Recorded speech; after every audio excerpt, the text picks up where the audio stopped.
नमस्कार, प्रणाम, जोहार। मैं दीपक अपने YouTube चैनल DS24 स्टडी में आपका हार्दिक स्वागत करता हूं। ये हम लोगों का 12वें नंबर का क्लास है। इससे पहले हम 11 वीडियो अपलोड कर चुके हैं। अगर आपको देखना होगा तो नीचे डिस्क्रिप्शन बॉक्स में लिंक दिया रहेगा, आप डायरेक्ट जाकर देख सकते हैं। ये सब वीडियो उन सभी स्टूडेंट के लिए हेल्पफुल होगा जो आगामी एसएससी एंड रेलवे के आने वाले वैकेंसी के लिए तैयारी करना चाहते हैं या कोई भी एग्ज़ाम हो। अगर आपका सिलेबस में मैथ और जीएस हो तो आपके लिए रामबाण साबित होगा ये सब वीडियो। ठीक है, चलिए आज का क्लास अपना स्टार्ट करते हैं। चलिए, क्या है फर्स्ट सवाल। सोनू दोपहर 2 बजे तक अपने गंतव्य स्थान पर पहुंचने के लिए 10 किलोमीटर पर आवर की चाल से साइकिल चलाता है। यदि वह 15 किलोमीटर पर आवर की चाल से साइकिल चलाए तो वह दोपहर 12 बजे तक स्कूल पहुंच जाएगा या अपने गंतव्य स्थान पर पहुंच जाएगा। ठीक है, उसे किस चाल से साइकिल चलाने चाहिए ताकि वह अपने गंतव्य स्थान पे दोपहर 1 बजे तक पहुंच जाए। क्वेश्चन में दिया हुआ है कि अगर सोनू को 2 बजे तक अपने गंतव्य स्थान पर पहुंचना है तो सोनू 10 किलोमीटर पर घंटा के स्पीड से साइकिल चलाएगा। ठीक है, स्पीड दिया हुआ है। अगर सोनू को 12 बजे तक अपने गंतव्य स्थान पर पहुंचना है तो उसको 15 किलोमीटर पर आवर के हिसाब से साइकिल चलाना पड़ेगा। यहाँ पे आपको एक चीज़ नज़र आ रहा होगा कि अगर 2 बजे पहुंचना है तो 10 का स्पीड से, 12 बजे पहुंचना है तो 15 का स्पीड से।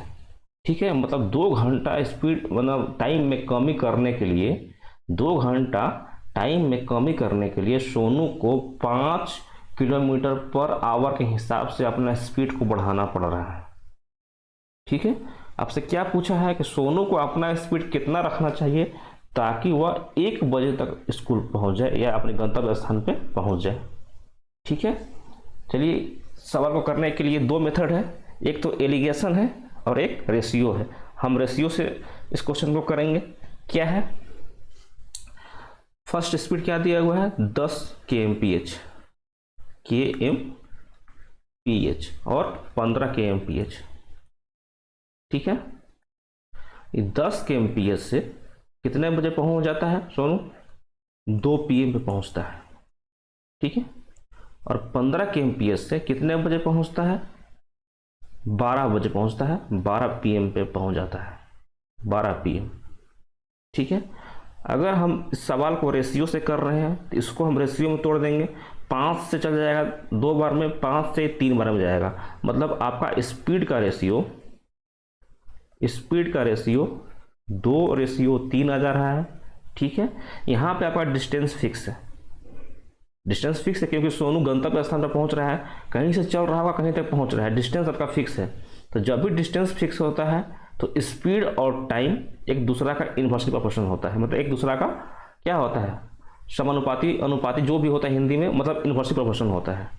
ठीक है, तो टाइम कितना हो जाएगा, 3:2 हो जाएगा। ठीक है, यहाँ पे आप देख रहे हैं टाइम का रेशियो 3:2 हो गया। ठीक है, यहाँ पे कितने का फर्क है, 1 का फर्क है, 1 का डिफरेंस है।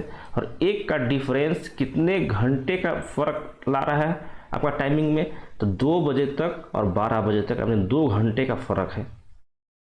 एक रेशियो का वैल्यू आपका 2 घंटे के बराबर आ रहा है, 2 आवर के बराबर आ रहा है।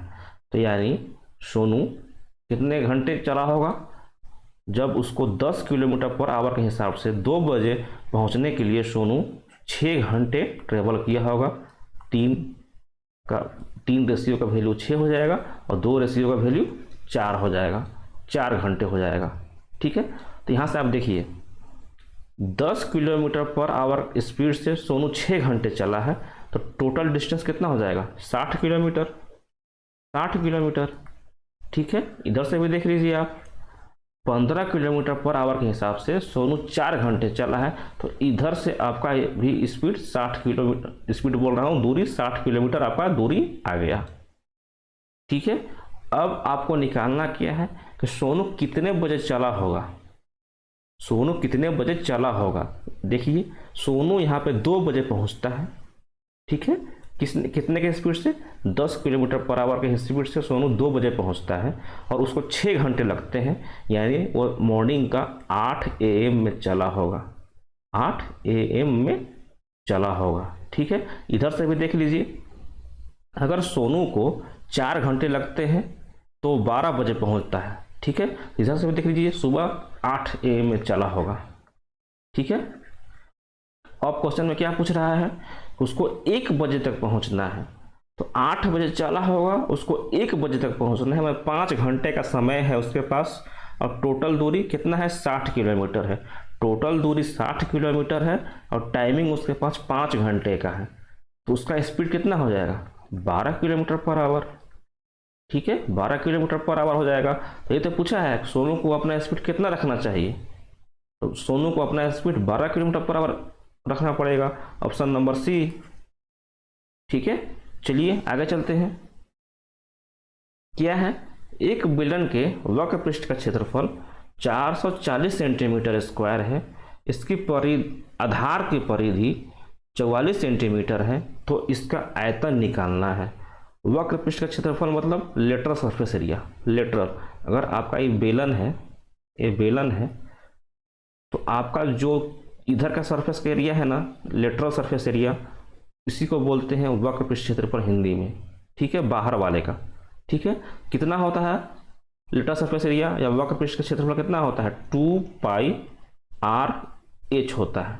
ठीक है, ये जो 2πr है, ये क्या है, जो बेलन का आधार का जो परिधि है ना, ये वाला, यही इसका है 2πr, उसको हाइट से गुना कर देते हैं, तो आपका लेटरल सरफेस एरिया यानी वक्र पृष्ठ का क्षेत्रफल मिल जाता है, किसका, बेलन का। ठीक है, 2πr/h। ठीक है, इतना समझ में आ गया। आगे चलिए, क्या दिया हुआ है, वक्र पृष्ठ का क्षेत्रफल 440 दिया हुआ है और इसके आधार का परिधि, आधार तो यही हुआ आधार। अब इसका परिधि क्या होता है, सर्कमफ्रेंस होता है। क्या है, सर्कल है, तो सर्कल का सर्कमफ्रेंस कितना होता है, परिधि कितना होता है, 2πr। 2πr बराबर कितना दिया हुआ है, 44। ठीक है, यहाँ से r का वैल्यू निकाल लीजिए, 2 × 22/7 इंटू रेडियस बराबर 44।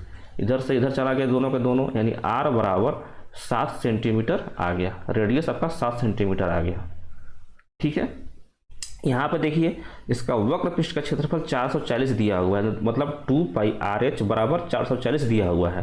तो अब 2πr का वैल्यू कितना दिया हुआ है, 44, यही दिया हुआ है, 2πr का वैल्यू 44 दिया हुआ है। तो इसमें डायरेक्ट आप पुट कर दीजिए, इसमें कितना जाएगा, 44 × h बराबर कितना दिया हुआ है, 440 दिया हुआ है। तो यहाँ से आपका किसका वैल्यू निकल जाएगा, 44 कट जाएगा, तो h का वैल्यू 10 सेंटीमीटर यहाँ से आ गया आपका। ठीक है, अब आपको क्या निकालना है, उसका वॉल्यूम निकालना है, बेलन का आयतन निकालना है। तो बेलन का वॉल्यूम, आयतन कितना होता है, πr²h, मतलब जो नीचे वाला का एरिया होता है और उसको हाइट से गुना कर देते हैं। वॉल्यूम निकालने में नीचे वाले का एरिया लेते हैं, सर्कल का एरिया लेते हैं और उसको हाइट से गुना कर देते हैं। ठीक है, πr² × h। ठीक है, वैल्यू पुट कीजिए, 22/7 इंटू रेडियस 7 है, तो 7 × 7 कर दीजिए। ठीक है, हाइट कितना है, हाइट है आपका 10 सेंटीमीटर, 10 है, 7 से 7 चला गया, तो 22 × 7 154 × 10 1540 सेंटीमीटर क्यूब इसका आंसर आया। ठीक है, ऑप्शन नंबर बी। ठीक है, चलिए आगे चलते हैं। पिता और पुत्र की आयु का अंतर 24 वर्ष है। 2 वर्ष पहले पिता की आयु पुत्र की वर्तमान आयु से दोगुनी थी। ठीक है, 2 वर्ष पहले पिता की आयु पुत्र की वर्तमान आयु से दोगुनी थी, तो पिता का वर्तमान आयु कितना होगा, ये आपको निकालना है। फादर का जो आपका प्रेजेंट एज है वो निकालना है। ठीक है, जो डिफरेंस दिया हुआ है 24 वर्ष, ये पिता और पुत्र के जन्म से लेकर मृत्यु तक, क्या उसके अंतर में कभी भी चेंज होगा, कभी भी चेंज होगा नहीं होगा, क्योंकि पिता और उसका जो बेटा है उसके बीच का जो डिफरेंस एज का है वो कभी भी चेंज नहीं होगा। अगर मेरे पिताजी 48 के हैं तो मेरा उम्र 24 का होगा, अगर मेरे पिताजी 54 के हैं तो मेरा एज 30 का होगा। हमेशा दोनों के बीच का एज जो है हमेशा 24 वर्ष का ही रहेगा, कभी भी चेंज नहीं होगा। ऐसे क्वेश्चन करने के लिए आप सबसे पहले ऑप्शन देखिए, ऑप्शन से भी क्वेश्चन किया जा सकता है। ठीक है, पहले चलिए ऑप्शन से करके दिखाते हैं कितना होगा। मान लीजिए क्या दिया हुआ है, पिता का वर्तमान आयु निकालना है। ठीक है, चलिए हम मान लेते हैं कि पिता का वर्तमान आयु 44 है, 44 है। ठीक है, 44 है। अगर पिता का उम्र 44 है तो बेटे का उम्र कितना हो जाएगा, 24 घटा दीजिए, कितना आ जाएगा, 20 साल आ जाएगा। वर्तमान आयु बेटे का 20 साल हो जाएगा। ठीक है, लेकिन क्या कहा है कि 2 वर्ष पहले पिताजी की आयु कितना होगा, अभी 44 है तो 2 वर्ष पहले 42 हो जाएगा। ठीक है, ये दोनों एक दूसरा का दोगुना है। क्या एक दूसरा का दोगुना है, 20 और 42 एक दूसरा का दोगुना है, नहीं है ना, इसीलिए 44 आंसर नहीं हो सकता है। ठीक है, सेकेंड देखिए 42 है, 42 ले लेते हैं। पिताजी की वर्तमान आयु 42 है तो बेटा का वर्तमान आयु कितना हो जाएगा, 42 में से 24 घटा दीजिए, 42 में 14 घटाइएगा तो आएगा 22 और 4 18 साल का होगा। ठीक है, और दिया है कि 2 वर्ष पहले कितना आ जाएगा, 40 साल। पुत्र की वर्तमान आयु से दोगुनी, तो क्या दोगुना है, 18 दूना 36 होता है, लेकिन ये 40 है तो आपका 42 साल भी नहीं होगा। तीसरा ऑप्शन क्या है, 38। अगर पिता 38 साल का है तो उसका बेटा कितने साल का होगा, उसका बेटा होगा 18 में से 4 14। ठीक है, 14 साल का उसका बेटा होगा। 2 साल पहले का 36, क्या एक दूसरे के दोगुना है, नहीं है ना, इसीलिए ऑप्शन नंबर सी भी नहीं होगा। ऑप्शन नंबर डी क्या है, 46 से 46 नंबर है, 46 है, पिताजी का वर्तमान एज है 46। ठीक है, तो बेटे का उम्र कितना होगा, 46 में से 24 घटा दीजिए, यानी 22 साल का उसका बेटा होगा। ठीक है, पिताजी का 2 साल पहले का उम्र 44 होगा। ठीक है, एक दूसरा का दोगुना आ गया। ठीक है, ये नहीं पूछा है कि 2 वर्ष पहले पिताजी की आयु, 2 वर्ष पहले पिताजी की आयु कितना होगा, 44 होगा। ठीक है, पिताजी की आयु पुत्र की वर्तमान आयु से दोगुनी थी, तो पुत्र की वर्तमान आयु 22 और उससे दोगुनी है 44। ठीक है, यानी पिताजी की वर्तमान आयु आपका 46 होगा। ठीक है, यहाँ पे आपको करने में लेट लग रहा है, एग्जाम में आपको टाइम नहीं लगेगा क्योंकि आपका प्रैक्टिस रहेगा। ठीक है, आप क्वेश्चन को प्रैक्टिस करके जाइएगा तो कोई टाइमिंग नहीं रहेगा। अगर मान लीजिए कि यहाँ पे तो 46 नंबर आपका डी ऑप्शन में है, अगर यही 46 मान लीजिए ऑप्शन में ए नंबर पर दे देता तो वही से आप आंसर निकाल सकते थे, या बी पे देता तो वहाँ से निकाल सकते थे। ठीक है, चलिए आगे चलते हैं। क्या है, सामान्य की 3/4 चाल से चलकर एक व्यक्ति अपने कार्यस्थल पर 15 मिनट देरी से पहुंचता है। सामान्यतः कार्यस्थल पर पहुंचने में उसे कितने मिनट लगते हैं। ठीक है, क्या करता है कि एक मनुष्य है जो कि सामान्य गति से 3/4 चाल से चलता है। मान लेते हैं कि ये सामान्य स्पीड है, ये सामान्य स्पीड है और ये आज का स्पीड है। ठीक है, सामान्य स्पीड उसका 4 का था और आज का स्पीड 3 का है, स्पीड का है। ठीक है, तो टाइम का रेशियो कितना हो जाएगा, क्योंकि यहाँ पर डिस्टेंस फिक्स है इसीलिए एक दूसरा के अपोजिट हो जाएंगे। कितना हो जाएगा, 3/4। ठीक है, 3/4 है। क्या दिया हुआ क्वेश्चन में, अपने कार्यस्थल पर 15 मिनट का देरी से पहुंचता है। ठीक है, तो यहाँ पे एक रेशियो का वैल्यू कितना आ गया, 15। ठीक है, तो 3 रेशियो का वैल्यू कितना हो जाएगा, 15 या 45 मिनट का, 45 मिनट का, और 4 रेशियो का वैल्यू 60 मिनट का आ जाएगा। ठीक है, तो पहले 45 मिनट में पहुंचता था लेकिन आज 60 मिनट में पहुंच रहा है, इसीलिए 15 मिनट का लेट हो रहा है। क्या क्वेश्चन में पूछा है, सामान्यतः कार्यस्थल पर पहुंचने के लिए उसे कितने मिनट लगते हैं, सामान्यतः मेरा यही है कितने टाइम लगता है, टाइम पूछा हुआ है कितने मिनट लगते हैं, तो यही है 3:3 वैल्यू 45 मिनट, यानी समानता उसको 45 मिनट लगता है। इसका आंसर होगा ऑप्शन नंबर ए। ठीक है, चलिए आगे चलते हैं। 4% और 6% के लाभ पर किसी वस्तु का विक्रय मूल्य के बीच नकदी का अंतर 3 रुपए है। ठीक है, मतलब उसको क्या हो रहा है, 4% और 6% का लाभ हो रहा है, तो जो विक्रय मूल्य आ रहा है उसके बीच का डिफरेंस 3 रुपए है, तो विक्रय मूल्य का अनुपात ज्ञात करना है। ठीक है, मान लीजिए कि आप सामान खरीद के लाए 100 रुपए में। ठीक है, ये आपका कॉस्ट प्राइस है, क्रय मूल्य है। ठीक है, उसके बाद आपको 4% का लाभ कमाना है, या हो रहा है कमाना या हो रहा है। ठीक है, तो उसको कितना में बेचिएगा, SP1 मतलब विक्रय मूल्य 1, उसको 104 रखना पड़ेगा। ठीक है, सेकेंड में उसको 6% का लाभ चाहिए, तो अपना जो विक्रय मूल्य दूसरा है SP2 उसको 106 रखना पड़ेगा। 106 रखेगा तब ना 6% का प्रॉफिट कमाएगा जी। 104 रखेगा, 104 में बेचेगा तो 4% यहाँ से प्रॉफिट कमाया। ठीक है, और ये दोनों के बीच का जो है, यही ना मेरा दोनों विक्रय मूल्य है, 104 और 106। 106 क्या है, विक्रय मूल्य है। इन दोनों का बीच का डिफरेंस 3 है, तो कितना है डिफरेंस, 2 है। 2 रेशियो का वैल्यू कितना आया है, 3 रुपए। 3 रुपए।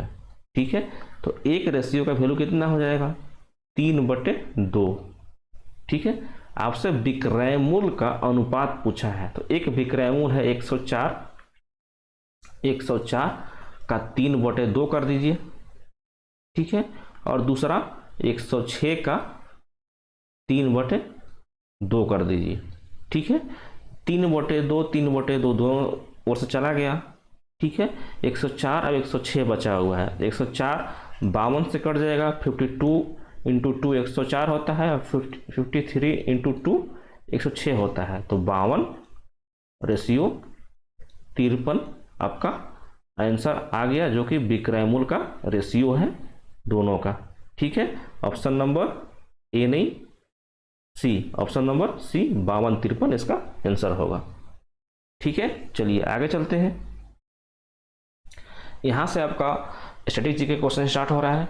क्या है फर्स्ट क्वेश्चन, कंप्यूटर के विकास के किस पीढ़ी में ट्रांजिस्टर का इस्तेमाल किया जाता था। पता है ना कि अभी 5th जनरेशन का कंप्यूटर चल रहा है। ठीक है, तो क्या है, ट्रांजिस्टर के बारे में पूछा है, तो ट्रांजिस्टर आपका 2nd जनरेशन का कंप्यूटर में होता था। कौन सा जनरेशन, 2nd जनरेशन के कंप्यूटर में। पूछता है कि 1st जनरेशन कंप्यूटर में क्या इस्तेमाल किया जाता था, तो 1st जनरेशन के कंप्यूटर में इस्तेमाल होता था वैक्यूम ट्यूब। ठीक है, इसको ध्यान में रखना है आपको कि 1st जनरेशन के कंप्यूटर में वैक्यूम ट्यूब का इस्तेमाल किया जाता था। 2nd वाले में ट्रांजिस्टर का इस्तेमाल किया जाता था। 3rd पीढ़ी वाले में क्या इस्तेमाल किया जाता था, तो इंटीग्रेटेड सर्किट।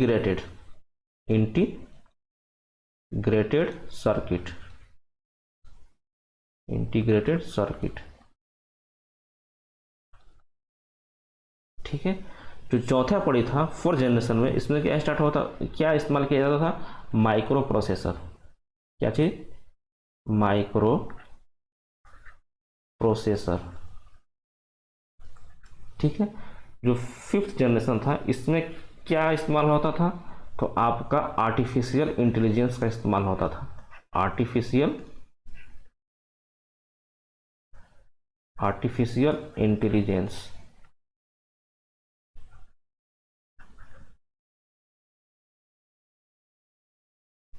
ठीक है, प्रथम पीढ़ी वैक्यूम ट्यूब, द्वितीय पीढ़ी ट्रांजिस्टर, तृतीय पीढ़ी इंटीग्रेटेड सर्किट, चौथा पीढ़ी माइक्रो प्रोसेसर, 5वीं पीढ़ी आर्टिफिशियल इंटेलिजेंस। आपको 5 पीढ़ी का अभी कंप्यूटर यूज हो रहा है, 5वीं पीढ़ी का, तो पांचों में से किसी का भी पूछ सकता है।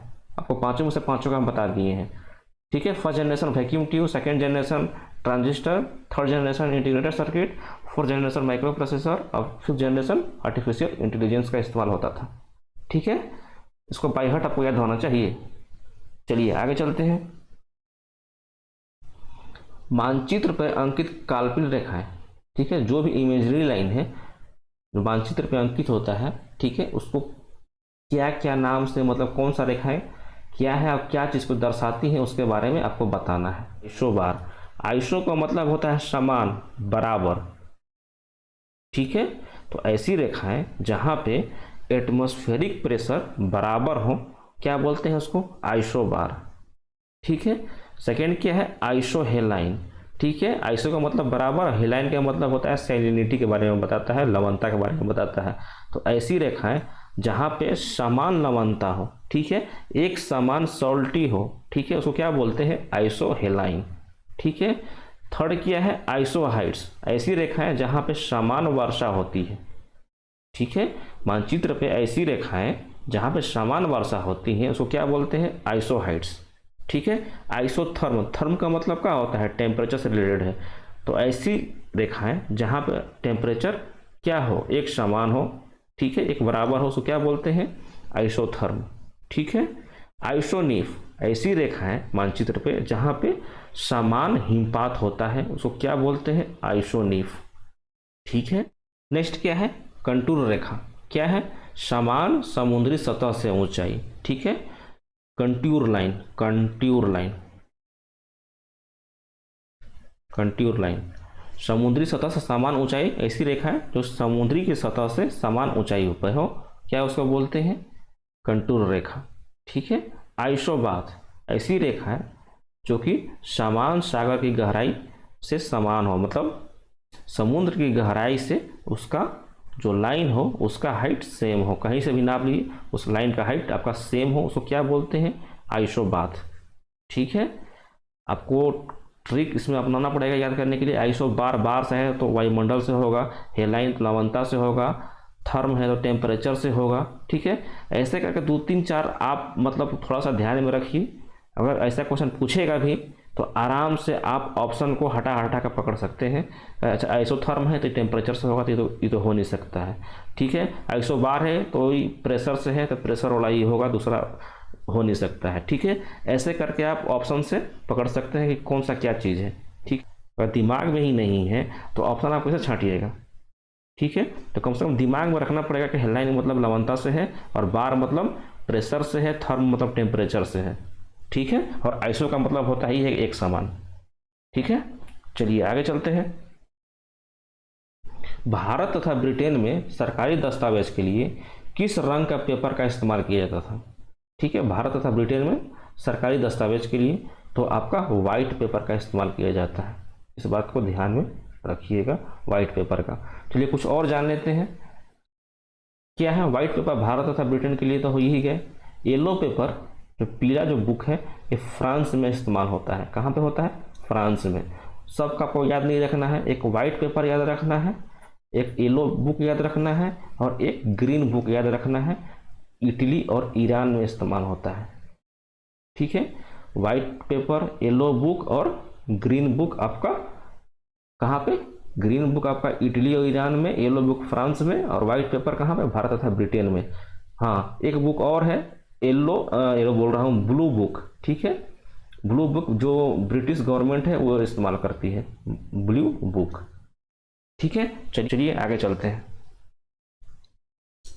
प्रमुख भारतीय दर्शन में से एक योग दर्शन का संस्थापक निम्नलिखित में से कौन है, किसका बताना है, योग दर्शन का।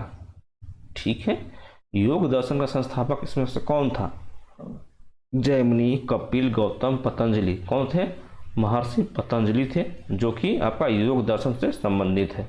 ठीक है, महर्षि गौतम ये किससे संबंधित है, तो आपका है, ये संबंधित है आपका न्याय दर्शन से। न्याय दर्शन से संबंधित कौन है, महर्षि गौतम, न्याय दर्शन। ठीक है, कपिल, महर्षि कपिल ये किससे संबंधित है, तो सांख्य दर्शन से। किससे, सांख्य दर्शन से संबंधित है महर्षि कपिल। ठीक है, महर्षि जैमिनी एक किससे संबंधित है, तो मीमांसा दर्शन से संबंधित है। मीमांसा दर्शन से संबंधित है कौन, महर्षि जैमिनी। ठीक है, महर्षि कपिल सांख्य दर्शन से, महर्षि गौतम न्याय दर्शन से और महर्षि पतंजलि योग दर्शन से। ठीक है, चलिए आगे चलते हैं। निम्नलिखित में से चोल वंश का संस्थापक कौन है? चोल वंश का संस्थापक बताना है कौन है। ठीक है, दंती दुर्ग, गोपाल, श्रीगुप्त, विजयालय। कौन है? विजयालय। ठीक है, श्रीगुप्त किसका संस्थापक था? तो गुप्त वंश का। किसका? गुप्त वंश का। गुप्त वंश का राजधानी कहाँ पे था? पाटलिपुत्र में। कहाँ पे? पाटलिपुत्र में गुप्त वंश का संस्थापक था। श्रीगुप्त के बाद कौन बना था? घटोत्कच। घटोत्कच के बाद कौन बना था? चंद्रगुप्त प्रथम। चंद्रगुप्त प्रथम के बाद समुद्रगुप्त। ठीक है, चलिए आगे चलते हैं। गोपाल। गोपाल किसका संस्थापक था? तो पाल वंश का।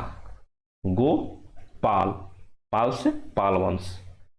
ठीक है, ये पाल वंश था जो कि बंगाल में पड़ता है। उसका राजधानी कहाँ पे था? तो मुंगेर, मुंगेर में था। ठीक है, दंती दुर्ग। दंती दुर्ग भाई साहब हैं किसका संस्थापक थे? राष्ट्रकूट वंश का। किसका? राष्ट्रकूट। राष्ट्रकूट वंश का संस्थापक थे कौन? दंती दुर्ग। ठीक है, राष्ट्रकूट वंश का वो पूछता है क्या बोलते हैं राजधानी। कौन सा राजधानी कहाँ पे है? मानेखेत में। कहाँ पे है? मानेखेत में। ठीक है, चलिए कुछ और का राजधानी अगर हम लिए होंगे तो देख लेते हैं। हाँ, लिए हुए हैं। दंती दुर्ग का बताएं, मानेखेत में। ठीक है, राष्ट्रकूट वंश का संस्थापक था। पाल वंश का संस्थापक कौन था? गोपाल, जिसका राजधानी मुंगेर था। गुप्त वंश का संस्थापक कौन था? श्रीगुप्त, जिसकी राजधानी पाटलिपुत्र था। ठीक है, चोल वंश का संस्थापक विजयालय था, उसका राजधानी तंजौर था। ये चारों तो आपको हम बता चुके हैं। ठीक है, और क्या बच गया? हर्यक वंश। हर्यक वंश का संस्थापक कौन था? तो बिंबिसार। ठीक है, उसका राजधानी कहाँ था? राजगृह में। राजगृह में बौद्ध संगीति का पहला क्या हुआ था? पहला संगीति हुआ था। किसने कराया था? अजातशत्रु ने, जो कि बिंबिसार का ही बेटा था। ठीक है, राजगृह में हुआ था। और अध्यक्ष कौन थे? कौन थे? महाकश्यप। ठीक है, मौर्य वंश संस्थापक कौन था? चंद्रगुप्त मौर्य। राजधानी कहाँ था? पाटलिपुत्र। ठीक है, चंद्रगुप्त मौर्य के ही शासनकाल में एक यूनानी राजदूत भारत आया था। कौन आया था? मेगास्थनीस। मेगास्थनीस का पुस्तक का क्या नाम था? इंडिका। कौन सा? इंडिका। ठीक है, मेगास्थनीस का। नेक्स्ट क्या है? गुलाम वंश। गुलाम वंश के संस्थापक कौन है? कुतुबुद्दीन ऐबक। ठीक है, इसका राजधानी क्या है था? लाहौर। बाद में जो कुतुबुद्दीन ऐबक था अपना राजधानी दिल्ली लाया ही नहीं था। ठीक है, वो लाहौर तक ही सीमित था। ठीक है, बाद में जो इसका दामाद था इल्तुतमिश, वो लाहौर से अपना राजधानी दिल्ली में लाया था।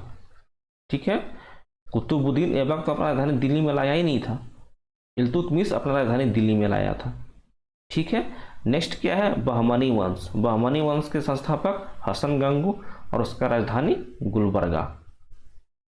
ठीक है, चलिए आगे चलते हैं। किसान घाट निम्नलिखित में से किसका समाधि स्थल है? समाधि स्थल से भी क्वेश्चन बहुत एग्जाम में पूछे जाते हैं। ठीक है, समाधि स्थल से भी तो कुछ इंपॉर्टेंट समाधि स्थल हम लिए हुए हैं, आप इसमें से सभी को याद कर लीजिएगा। ठीक है, इसका पूछा है किसान घाट। किसान घाट किसका है? चौधरी चरण सिंह का है। ठीक है, किसान घाट। लाल बहादुर शास्त्री का समाधि घाट को क्या बोलते हैं? विजय घाट। क्या बोलते हैं? विजय घाट।